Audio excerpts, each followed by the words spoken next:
I'm Esmera Abraham, and today we are going to talk about what you need to know before buying a home. That's a question that I get asked a lot, and I want to make sure that people understand that you don't want to purchase a home if you're not ready, right? That's the worst thing that you can do. So make sure that you're prepared.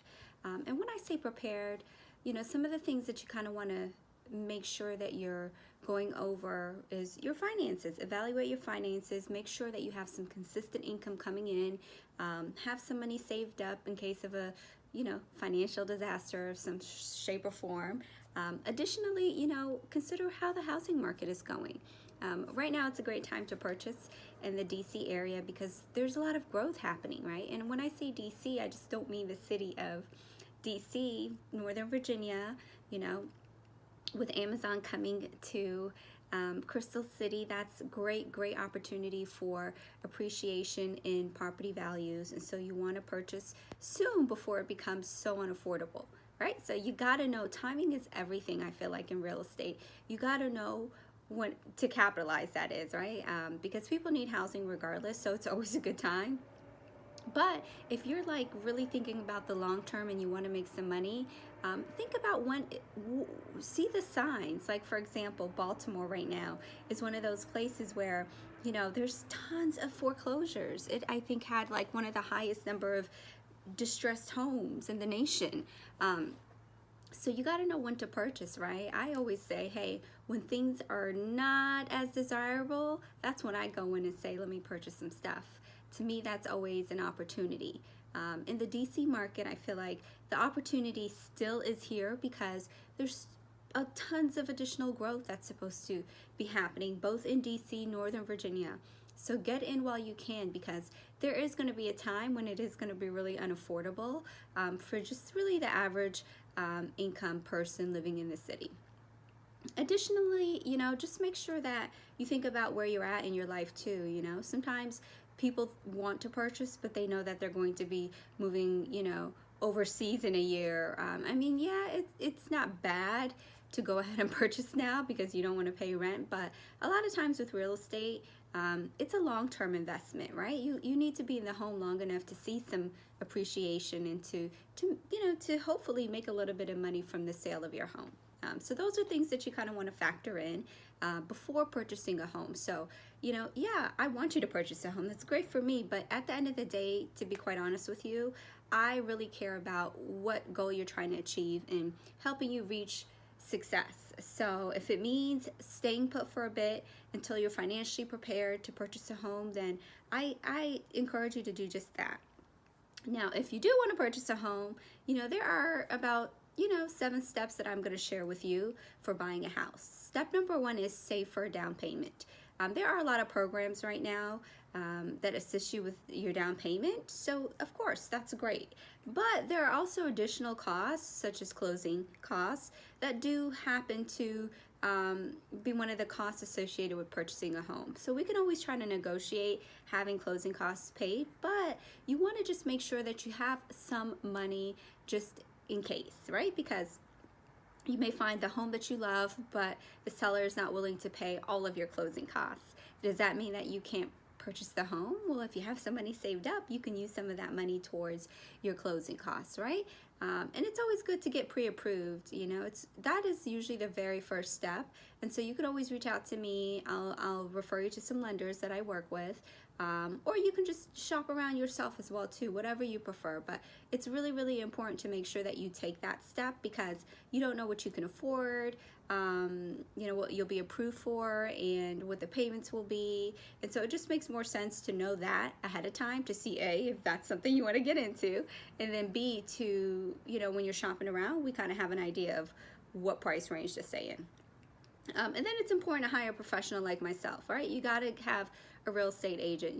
It's great. I know there's the internet and you can search all you want, but let's be real. You can search all you want, but you need somebody to help negotiate pricing for you. You need someone to walk you through the steps, prepare a sales contract, know the market, tell you if something's a good deal, and have the stats to prove it.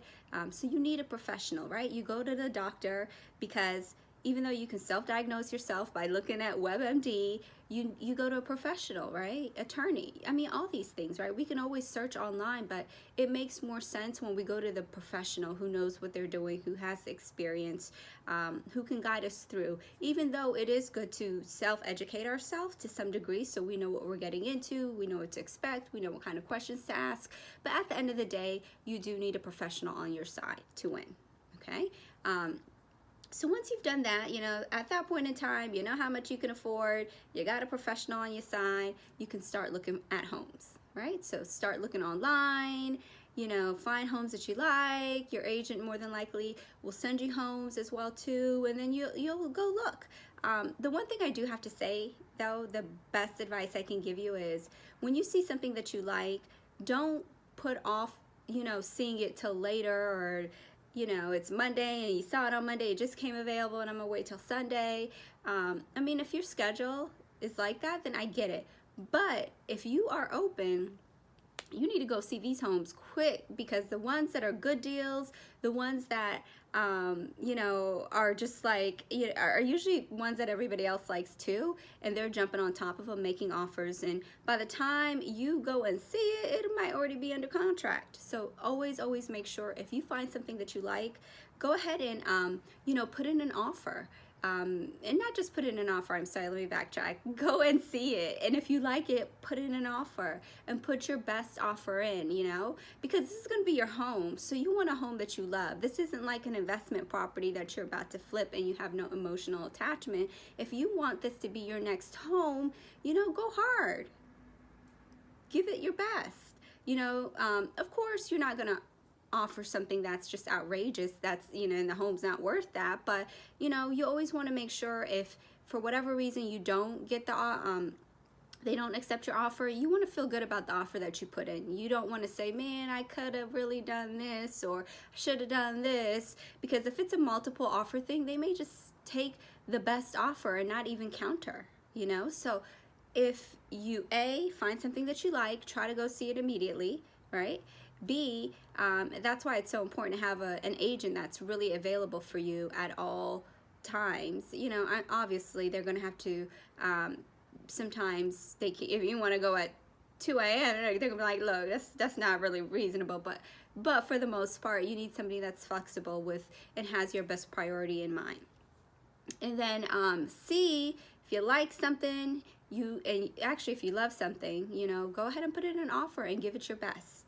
Okay, so once an offer is submitted, then at that point in time, you're in the running. If they accept your offer, then that's when, if you have a home inspection contingency, to go ahead and schedule the home inspection, have it looked over. Home inspection, I think, is really, really important, because you want to know what you're getting into. Okay, this isn't like a, $300 dress or whatever. It's like, hundreds of thousands of dollars that you're committing to. So you want to make sure your investment is sound. So always, in my opinion, get a home inspection. Negotiate that in your contract. Once your home inspection goes well, there's an appraisal that's scheduled by your lender, which basically says, hey, you know what, we're giving you a loan for $500,000. We want to make sure this home is worth at least $500,000, right? So that's where the appraisal comes in. They appraise the property to make sure that the value, is where it's supposed to be before they, approve the loan. And then, shortly after, depending on what you negotiate as far as closing, you get to sign hundreds of pages of papers, and you close on your home. So, talking about it sounds super simple, but it is a process. You got to be patient. But it is an easy process as far as it's achievable. It's something that you can definitely do. So wishing you the best. If you have any real estate questions, I would be more than happy to help you. If you're looking to purchase a home or sell a home, I'm your girl. My name's Esviera Abraham, licensed agent in DC and Virginia. Have a great day. Talk to you soon. All right, bye.